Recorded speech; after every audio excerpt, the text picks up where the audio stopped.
दोस्तों, NSDL limited की बात करें, स्टॉक के अंदर आज बहुत भारी गिरावट देखने को मिल रही है। कल कंपनी ने अपना क्वार्टर वन का रिजल्ट डिक्लेयर किया और रिजल्ट के बाद आज ज़बरदस्त गिरावट देखने को मिली है। तो क्या रिजल्ट ठीक नहीं है या इसके पीछे वजह है प्रॉफिट बुकिंग? क्योंकि स्टॉक ने आईपीओ की लिस्टिंग के बाद लगातार दौड़ लगाई है।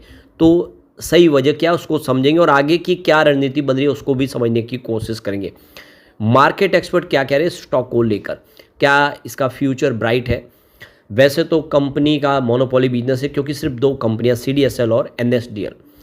ऐसे में क्या आने वाले समय में इस लेवल से अच्छा होगा? क्योंकि बिल्कुल वैसे ही अगर आप देखें तो टाटा टेक्नोलॉजी के समय हुआ था। टाटा टेक्नोलॉजी के स्टॉक ने बिल्कुल ऐसे ही धमाका किया था और स्टॉक बहुत ज़बरदस्त दौड़ लगाया, 1400 तक पहुंच भी गया। उसके बाद स्टॉक आप देखें एकदम ठंडा पड़ गया और काफ़ी नीचे आया। क्या इसके साथ भी वैसे होने वाला है? समझने की कोशिश करेंगे इस वीडियो के माध्यम से। लेकिन फ्रेंड्स, उससे पहले अगर आप पहली बार हमारे चैनल पे आए तो चैनल को सब्सक्राइब कर दीजिए, एक बेल आइकॉन दबा दीजिए ताकि जब भी नया वीडियो बने पहला नोटिफिकेशन आपको मिले। वीडियो पसंद आए तो लाइक से जरूर कीजिए।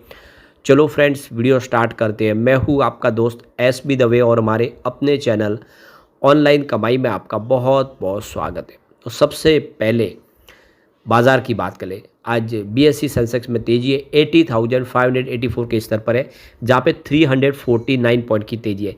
यानी बाजार इस समय 350 पॉइंट पॉजिटिव है, 0.44% की तेजी देखने को मिली है। तो बाजार की शुरुआत पॉजिटिव हुई और उसके बाद बाजार ने बेहतर किया है। लेकिन बात यह है कि इस तेजी के बावजूद भी नेशनल सिक्योरिटीज डिपॉजिटरी लिमिटेड यानी एनएसडीएल के स्टॉक में भारी गिरावट है। तो इस समय आपको 1206 के आसपास ट्रेड करता हुआ दिखाई देगा एनएसडीएल। 6.39% की बड़ी गिरावट है और आप देख सकते हो कि ये भारी भरकम गिरावट की वजह बन रही है प्रॉफिट बुकिंग सबसे बड़ी। तो और वॉल्यूम में अब कमी आने लगी है, तो लोगों का रुझान इस समय वेट एंड वॉच का बन गया है। आप देखिए लिस्टिंग के वक्त इसका जो वॉल्यूम था वो 4 करोड़ के आसपास था, 81 लाख की डिलीवरी उठाई गई थी। कल का जो वॉल्यूम था वो 2 करोड़ के आसपास था, 22 लाख की डिलीवरी उठाई गई थी और आज वॉल्यूम 1 करोड़ के आसपास है। अभी तो दिन चालू है, ट्रेडिंग हो सकता है 2 करोड़ तक जाए, लेकिन वॉल्यूम में थोड़ा सा ठहराव सा आ गया। तो तीन बड़ी वजह यहाँ पे गिरावट की बनी है जिसकी वजह से इंट्राडे में 7% एनएसडीएल का शेयर टूट गया है। तो ये देख सकते हो कि आईपीओ निवेशकों को महज 4 कारोबारी दिनों में 78% का ज़बरदस्त रिटर्न देने वाला एनएसडीएल का शेयर जून के कारोबारी नतीजों के बाद धड़ाम हो गया। तो आप देख सकते हो कि वेट लोग वही कर रहे थे कि रिजल्ट कैसा है उसके बाद हम अपना डिसीजन लेंगे और लोगों ने प्रॉफिट बुक करना शुरू किया क्योंकि ऑलरेडी बहुत ज़्यादा दौड़ चुका था। तो डिपॉजिटरी सर्विसेज प्रोवाइड करने वाली नेशनल सिक्योरिटी डिपॉजिटरी लिमिटेड ने एक कारोबारी दिन पहले 12 अगस्त को इक्विटी मार्केट का कारोबार समाप्त होने के बाद अपने क्वार्टर वन के जो रिजल्ट थे वो जारी किए थे। तो उसका असर आज देखने को मिला। तो मार्केट खुलते ही यह 1.47% की तेज़ी के साथ 1307 पर पहुंचा। यानी एक तरह से देखें तो रिजल्ट इतना ख़राब नहीं था। वो आपको इससे समझ में आएगा कि सुबह बाजार खुलते ही है 1300 को इसने पार किया था, लेकिन फिर हैवी प्रॉफिट बुकिंग शुरू हो गई। तो इंट्राडे के जो हाई से 6.30% टूट के 1225 के लेवल पर आया। निचले लेवल पर खरीदारी से संभलने की कोशिश तो है, लेकिन अभी यह काफ़ी कमज़ोर स्थिति में, तो बिल्कुल दबाव की स्थिति बनी हुई है। तो ये क्लियरली देख सकते हो कि 800 रुपये का जो आईपीओ शेयर था वो काफ़ी दौड़ लगाया।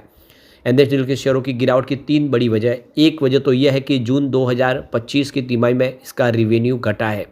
दूसरी वजह यह है कि लिस्टिंग के बाद 4 ही कारोबारी दिनों में आईपीओ निवेशकों को 78% का ताबड़तोड़ और ज़बरदस्त रिटर्न मिला है। लिस्टिंग के वक्त 880 के आसपास जो स्टॉक था उस लेवल से 62% का प्रॉफिट बुकिंग का माहौल तो बनेगा ही क्योंकि कम समय तेज़ी बनी है ज़बरदस्त। तीसरी वजह यह है कि एनालिस्ट के मुताबिक शेयरों की ताबड़तोड़ तेज़ी के चलते इसका valuation pair central depository service limited यानी सीडीएसएल की तुलना में महंगा हो गया है। यानी इसकी जो पेयर कंपनी है उसके तुलना में यह स्टॉक इस समय महंगा लग रहा है और इस वजह से भी यहाँ पे दबाव की स्थिति बन गई है। तो देखो कि क्वार्टर वन के जो 2026 की पहली तिमाही अप्रैल जून 2025 में एनएसडीएल का जो नेट प्रॉफिट है वो 15% बढ़कर 89.63 करोड़ तक पहुंच गया है। लेकिन इस दौरान जो रिवेन्यू उसमें 7.5% की गिरावट हुई है जो 312 करोड़ के आसपास आ गया है। हालांकि इस दौरान कंपनी का ईपीएस बढ़कर प्रति शेयर 4.48 रुपये तक पहुँच गया है। कंपनी का सालाना पर जो खर्च एक साल पहले जो था उससे 14% की गिरावट हुई है जो 228 करोड़ के आसपास आया। तो ये देख सकते हो कि आईपीओ को तगड़ा रिस्पांस मिला था। लिस्टिंग 10% प्रीमियम में हुई और आईपीओ निवेशकों के लिए 800 रुपये की प्राइस से जारी किया गया था और लिस्टिंग के कुछ समय बाद में देखें तो यह 1425 के रिकॉर्ड हाई पर पहुंच गया। और देख सकते हो कि ये 4011.60 करोड़ का आईपीओ के सब्सक्रिप्शन 30 जुलाई से 1 अगस्त के लिए खुला था। आईपीओ को शानदार रिस्पांस मिला, करीब ओवरऑल 41.02 गुना सब्सक्राइब हुआ और ये इशू पूरी तरह से ऑफर फॉर सेल था, यानी एनएसडीएल को आईपीओ का एक पैसा भी नहीं मिला। वर्ष 2012 में बनी एनएसडीएल सेबी के पास registered market infrastructure institute MII है। ये देश में सिक्योरिटी डिपॉजिटरी के तौर पर काम करती है। इसका काम सिक्योरिटीज़ के अलॉटमेंट और मालिकाना हक के ट्रांसफ़र के इलेक्ट्रॉनिक रिकॉर्ड को मेंटेन करना है, यानी जो शेयर होते हैं डीमेट अकाउंट में या म्यूचुअल फंड का काम करते हैं वो सारा ये मैनेज करते हैं। तो ये देख सकते हो कि अलग अलग एक्सपर्ट जो कह रहे हैं कि इस समय इसका जो वैल्यूशन है वो महंगा दिख रहा है, लेकिन स्केल टेक्नोलॉजी और मार्केट ट्रस्ट के कारण प्रीमियम मिल रहा है। मार्केट एक्टिविटी धीमी हुई है तो बेहतर एंट्री पॉइंट भी मिल सकता है। यानी अब देखें तो ये स्टॉक एक बार महंगा तो हो ही गया, क्योंकि काफ़ी कम समय अच्छी खासी दौड़ लगाई है। तो निवेशकों को संभल के कदम रखने चाहिए। इसमें स्टॉक अच्छा है, लेकिन इस समय कम समय में अच्छा खासा प्रॉफिट लोगों को मिल रहा है। ऐसे में लोगों ने प्रॉफिट बुकिंग शुरू कर दी है। तो आप देखिए ये अभी फ़िलहाल स्टॉक ने एक बड़ी रैली पकड़ी, उसके बाद वॉलेटिलिटी पकड़ ली है। तो अब एक बार देखिए इसमें बड़ी तेज़ी की संभावना थोड़ी कम दिखाई दे रही है। डीमेट में मार्केट लीडर कंपनी जरूर है, लेकिन इसका जो महंगा वैल्यूशन इस समय दबाव की स्थिति बना रहा है। अब इस रिजल्ट को अच्छे से समझते हैं हम क्वार्टर दर क्वार्टर और ईयर ऑन बेसिस पे क्या क्या इस बार अचीव किया और कहाँ पे कमी रह गई है। सबसे पहले बात करें सेल्स की, तो देख सकते हो कि इस बार जून 2025 में 312 करोड़ का टोटल सेल्स हुआ है कंपनी का। मार्च 2025 में यानी क्वार्टर 4 में 364 करोड़ के आसपास था, यानी क्वार्टर ऑन क्वार्टर बेसिस पे सेल्स गिरा है। और जून 2024 की यानी पिछले साल की बात करें तो 337 करोड़ के आसपास था। इसका मतलब ईयर ऑन बेसिस पे भी सेल्स गिर गया। ये एक मायूस करने वाली बात है कि सेल्स लगातार कम हुआ। अब बात करें एक्सपेंसेस की, तो इस बार 217 करोड़ का टोटल खर्च बताया। पिछले क्वार्टर में 272 करोड़ के आसपास था, यानी क्वार्टर ऑन क्वार्टर बेसिस पे खर्च बढ़ा है। क्या खर्च में कमी आई है क्योंकि सामने रिवेन्यू भी कम हुआ है। और जून 2024 की बात करें तो ये एक्सपेंसेस 257 करोड़ के आसपास है, यानी ईयर ऑन बेसिस पे भी इस बार खर्च कम हुआ है। बात करें ऑपरेटिंग प्रॉफिट की, तो इस बार 95 करोड़ का ऑपरेटिंग प्रॉफिट बताया। मार्च 2025 यानी पिछले क्वार्टर में 91 करोड़ का ऑपरेटिंग प्रॉफिट था, यानी क्वार्टर ऑन क्वार्टर बेसिस पे ऑपरेटिंग प्रॉफिट बढ़ चुका है। जून 2024 की बात करें तो 80 करोड़ का ऑपरेटिंग प्रॉफिट था, यानी ईयर ऑन बेसिस पे भी ऑपरेटिंग प्रॉफिट बढ़ा है। तो भले ही सेल्स गिरा हो, लेकिन ऑपरेटिंग प्रॉफिट बढ़ा है। ये इशारा है कि बिल्कुल पटरी पे कारोबार है और आने वाले समय ये बेहतर कर सकता है। अदर इनकम इस बार 35 करोड़ के आसपास रही है, जो पिछले क्वार्टर में 31 करोड़ के आसपास थी, जबकि पिछले साल सेम क्वार्टर में 28 करोड़ के आसपास थी। अब बात करें प्रॉफिट बिफोर टैक्स की, तो इस बार 118 करोड़ का प्रॉफिट बिफोर टैक्स बताए, जो पिछले क्वार्टर में 111 करोड़ के आसपास था, यानी क्वार्टर ऑन क्वार्टर बेसिस पे प्रॉफिट बढ़ा है। और पिछले साल सेम क्वार्टर में 100 करोड़ के आसपास था। उस हिसाब से भी ईयर ऑन बेसिस पे भी अच्छी खासी वृद्धि हुई है।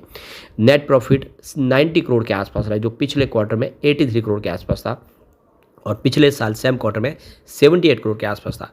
तो बिल्कुल नेट प्रॉफिट में वृद्धि हुई है, चाहे आप क्वार्टर ऑन क्वार्टर बेसिस पे देख ले या ईयर ऑन बेसिस पे देख ले, इसने बेहतर किया। बात करें ईपीएस की, तो इस बार 4.48 रुपीज़ के आसपास पहुंच गया है, जो पिछले क्वार्टर में 4.16 रुपीज़ के आसपास था, जबकि पिछले साल सेम क्वार्टर में 3.89 रुपीज़ के आसपास था। ईपीएस में वृद्धि हुई है, लगातार बेहतर प्रदर्शन है और इससे हम कह सकते हैं कि आने वाले समय स्थिति बेहतर होगी। अब यहाँ पे प्रॉब्लम एक ही है कि इसका जो पी रेशियो काफ़ी हाई हो गया है। अब आप ये क्लियरली देख सकते हो कि इसका जो पी रेशियो 78 तक पहुँचा है, जबकि लिस्टिंग के वक्त ये 49 का पी रेशियो था। दूसरी तरफ इसकी जो पेयर कंपनी है CDSL, उसका पी रेशियो 65 का, और इसी वजह से यहाँ पे दबाव की स्थिति बनी है। वैल्यूएशन के हिसाब से देखें तो ये दोनों ही बेहतर है, लेकिन इस समय NSDL प्रीमियम सेगमेंट देख लेवल पे पहुँच गया है, क्योंकि यहाँ पे इसकी पी रेशियो हाई हो गई है। तो ऐसे में आप देखो कि मार्केट एक्सपर्ट का कहना है कि आने वाले समय कुछ दबाव की स्थिति बन सकती है। ऐसे में ये आपको खास ध्यान रखना है कि आप इसके कैसे निवेशक है, क्या लॉन्ग टर्म है या शॉर्ट टर्म इन्वेस्टर है। लेकिन कंपनी का बिजनेस अच्छा है, ड्यूपोली बिजनेस है, यानी दो ही कंपनियों का पूरे मार्केट में राज है। ऐसे में आने वाले समय ये स्थिति इसकी बदलेगी और ये बेहतर करता हुआ दिखाई दे सकता है। लेकिन फ्रेंड्स, कोई भी इन्वेस्टमेंट करने से पहले अपने फाइनेंशियल एडवाइजर से एडवाइस ले ले या अपना खुद का रिसर्च करें, क्योंकि मैंने वीडियो आपके एजुकेशनल पर्पज़ के लिए ही बनाया। वीडियो पसंद आए तो लाइक से जरूर कीजिए और चैनल को सब्सक्राइब कर दीजिए। Thank you friends.